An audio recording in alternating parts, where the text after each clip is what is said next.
Hi, lovely people.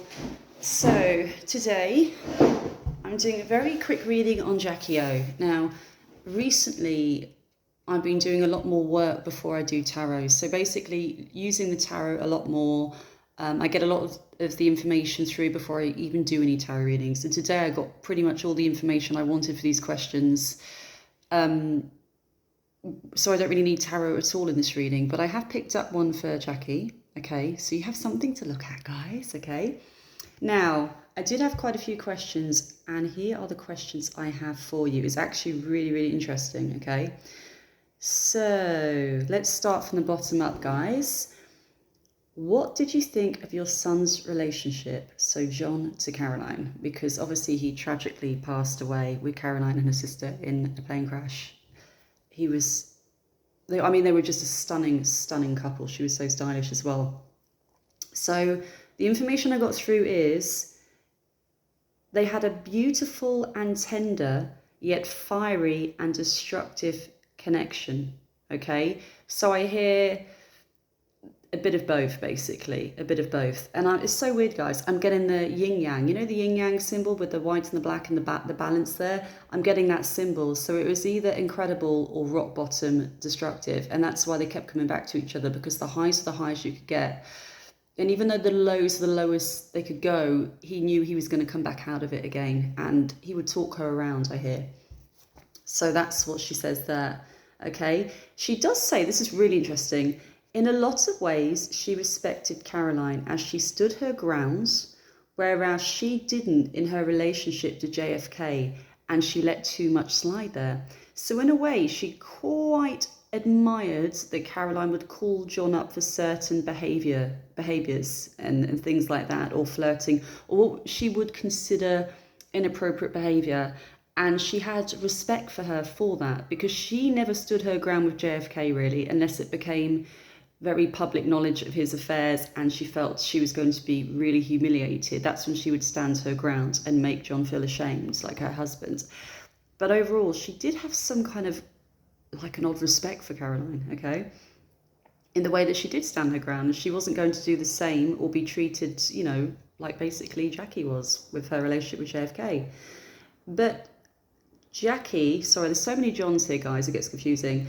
But Jackie also says about CaroLYN, she also knew at the same time that her son would have a fight on his hands, as she was high maintenance and he was more relaxed in the way he went about life. And it was water off a duck's back to him, media attention.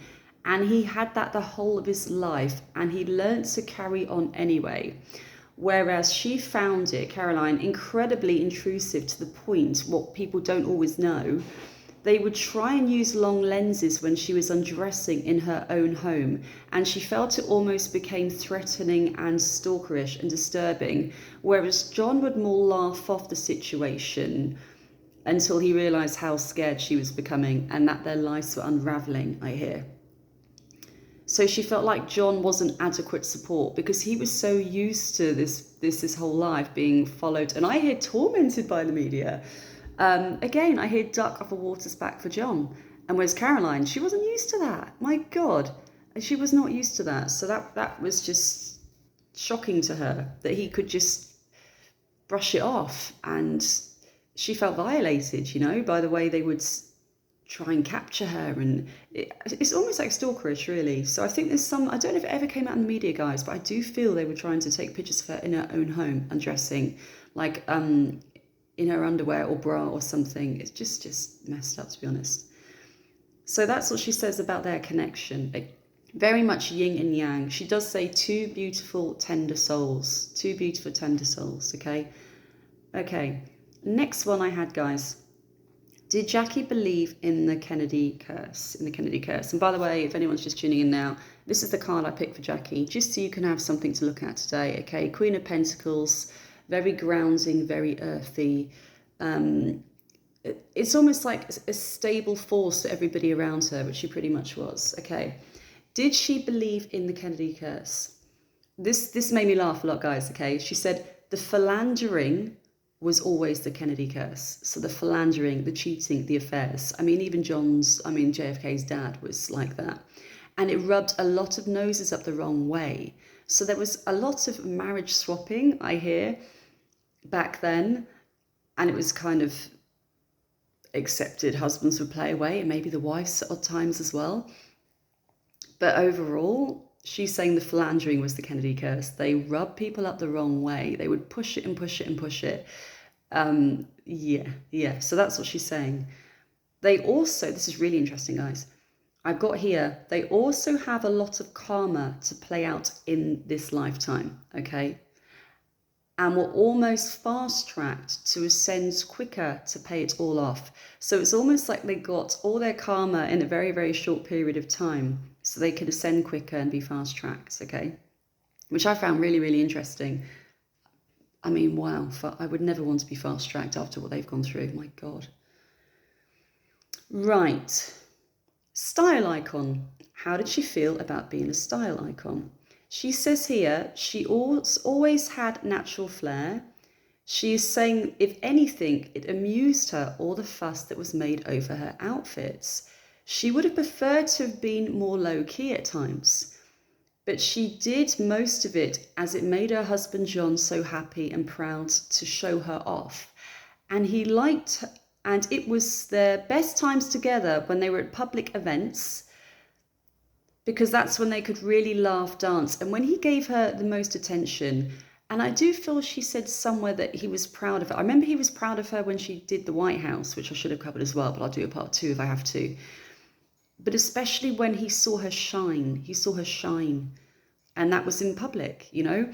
But if she had a way, she wouldn't be dressed like that every day, guys. She's a mum with 2 kids. She was pretty hands-on, you know what I mean? She's laughing, like the hair alone took hours, you know what I mean? No, she's just saying no. It was for her husband. It's when she shone for him. And she says, otherwise behind the scenes, it was mainly the children that his dad spent the most time with. So when they were alone, it was mainly the children he would really focus on.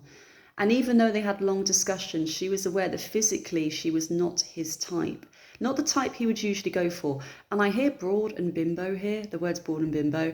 JFK didn't always go for broad and bimbos. I think we know that after. But she's laughing broad and bimbo, like abroad. He likes abroad. And it was always in the back of her head that she wasn't physically his type. So that's the next part, guys. Okay. Now this was interesting. Kennedy affairs.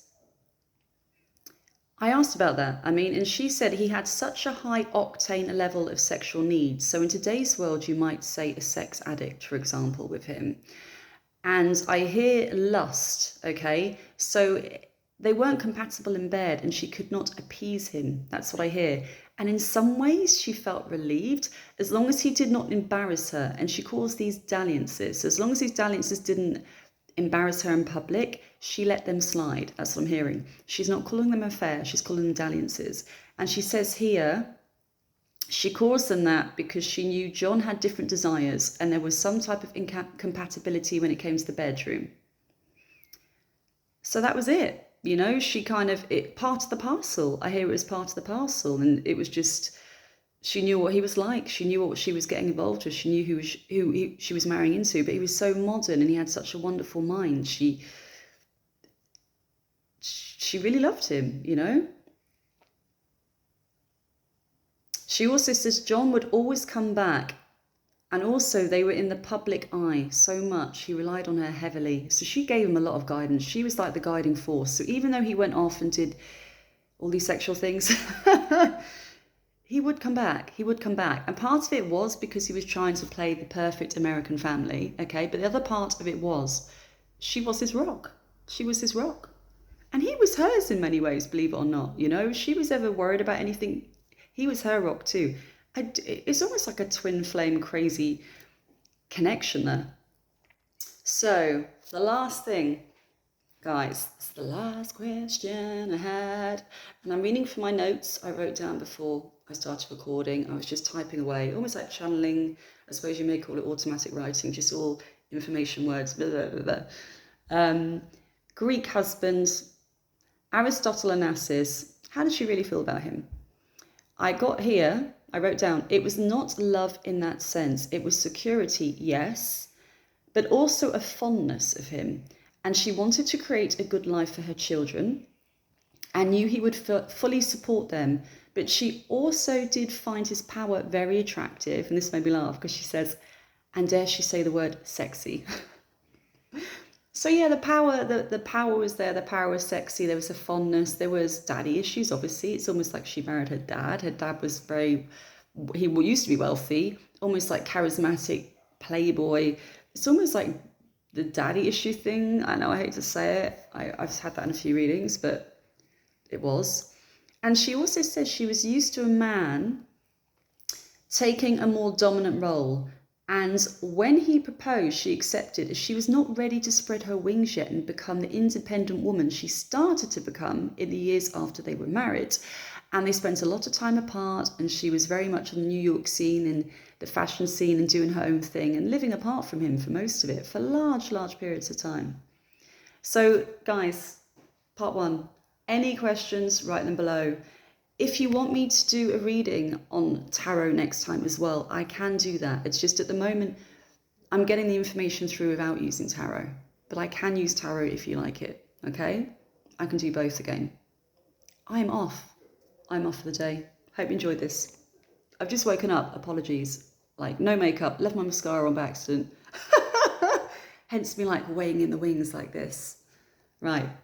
Love you guys, bye.